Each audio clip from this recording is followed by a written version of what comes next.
기도하시겠습니다. 사랑의 하나님, 오늘 이 아침 함께 말씀을 묵상하시는 모든 이들의 심령과 마음 가운데 하늘로부터 임하는 평안과 위로를 허락하여 주옵소서. 모든 말씀 존귀하신 예수 그리스도의 이름으로 간절히 기도드리옵나이다. 아멘. 할렐루야. 오늘 말씀을 묵상하시는 모든 분들 가운데 주님의 평안과 위로가 함께 하시기를 축복드립니다. 어제 잠은 잘 주무셨는지요? 이럴 때일수록 잠을 잘 주무시는 것이 무척 중요합니다. 그래야 면역력도 좋아지고 건강도 유지할 수가 있지요. 잠을 잘 주무실 수 있는 특별한 비법이 있습니다. 그것은 주님의 사랑을 늘 기억하는 것입니다. 우리 하나님께서는 사랑하는 자들에게 평안한 잠을 허락하십니다. 오늘도 말씀과 함께 하루를 시작하심으로 주의 그 놀라운 사랑을 마음속에 새기실 수 있기를 축복드립니다. 오늘은 깨어있으라 라는 제목을 가지고 마가복음 13장 14절에서 37절까지의 말씀을 함께 묵상하시겠습니다. 먼저 14절에서 20절까지의 말씀입니다. 주님은 오늘 말씀에서 성전 파괴에 대한 더 구체적인 이야기를 들려주시는데요. 그날이 되면 엄청난 환란이 임할 것입니다. 그리고 그 누구도, 그 어떠한 자도 그 혼란을 피할 수는 없을 것입니다. 그러나 방법이 전혀 없지는 않습니다. 어떤 자들, 주님께 택함을 받은 자들은 그 피할 길을 얻게 된다는 것이지요. 그 다음 22절에서 31절에는 그날에 나타나게 될 징조에 대한 말씀이 기록되어 있습니다. 그때가 되면 여러 가지 징조들이 나타날 것인데요. 먼저는 거짓 선지자들의 출현입니다. 그리고 기이한 자연 현상들이 나타나게 될 것입니다. 그 무엇보다도 중요한 것은 주께서 이 땅 가운데 다시 오신다는 것입니다. 그리고 그 놀라운 주의 구원을 이루시기 위하여 온 사방에서 택하신 자들을 불러 모으신다는 것이죠. 그 징조에 대한 우리의 이해를 돕기 위해 주님은 무화과 나무의 비유도 언급하셨습니다. 그러나 반드시 기억해야 할 것이 있죠. 그날과 그때를 정확하게 아는 것은 불가능하다는 것입니다. 이를 32절에서 37절이 잘 보여줍니다.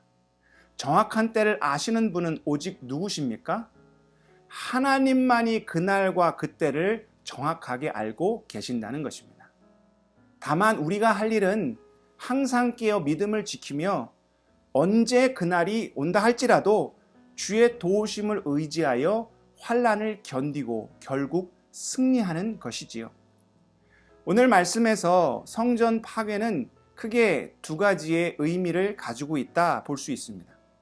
하나는 주후 70년 로마 군대에 의해 예루살렘 성전이 무너져 내린 일입니다. 오늘 14절 말씀 이하에 묘사된 모습은 마치 그날의 참혹함을 연상케 합니다.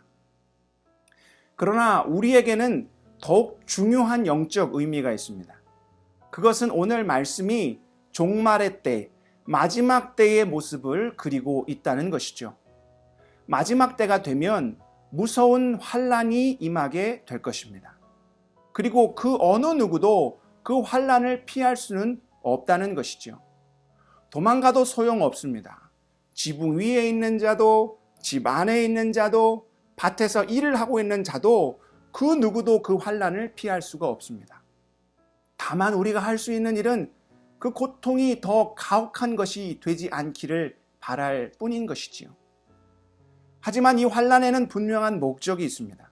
그것은 택함을 받은 자들이 주의 능력을 의지하여 그 고난을 견뎌내므로 주의 구원을 이루는 것입니다. 그렇다면 이 환란은 언제 오는 것입니까? 말씀은 두 가지의 징조를 오늘 언급하고 있는데요. 하나는 거짓 선지자들의 등장입니다. 거짓 예언자들이 등장하여 예수의 이름으로 활동할 것이지만 실상 그들은 미혹하는 악한 자들일 뿐이다라는 것이죠.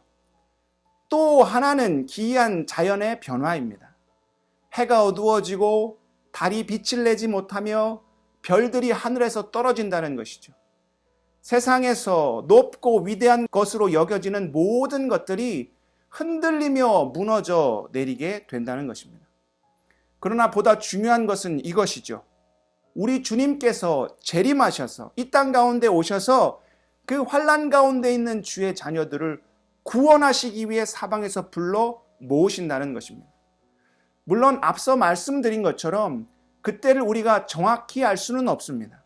다만 무화과 나무잎이 연해지고 푸르러지는 것을 보면서 여름이 왔구나 라고 알 수 있는 것과 같이 앞서 말씀에 나와 있는 징조들이 그때를 짐작하게 만들 뿐이다라는 것입니다.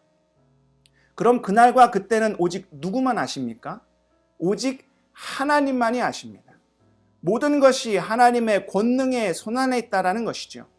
우리가 할 일은 늘 깨어 주의 권능을 의지하여 주의 도우심으로 환난을 이기고 구원을 얻는 것입니다.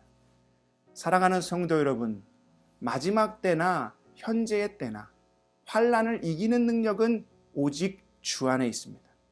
우리의 힘은 부족합니다. 우리의 능력으로는 결코 감당할 수 없습니다.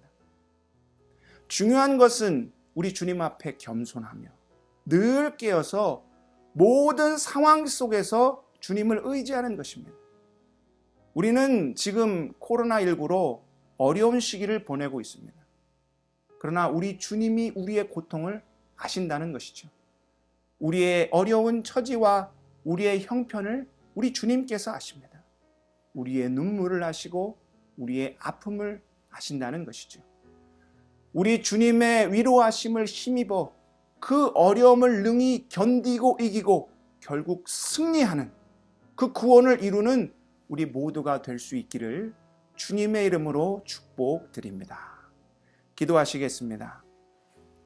사랑의 하나님, 마지막 때가 가까워 올수록 환난과 근심과 어려움이 우리를 집어삼키려 할수록 더 주님을 바라보고 의지하고 붙잡는 우리 모두가 되게 허락하여 주옵소서. 우리는 연약합니다. 우리는 능력이 없습니다. 그러나 모든 상황 속에서 우리를 도우시는 주님이 우리 옆에 계심을 믿음 안에 고백합니다. 코로나19로 우리가 어려운 시기를 보내고 있사오나 주여 주님의 십자가 바라보게 하시고 의지하고 붙들게 허락하여 주셔서 이 모든 어려움 능히 이기며 주님의 기적의 주인공 그 하늘의 놀라운 구원을 이루는 우리 모두가 되게 허락하여 주옵소서. 이 모든 말씀 존귀하신 우리 구주 예수 그리스도의 이름으로 간절히 기도드리옵나이다. 아멘.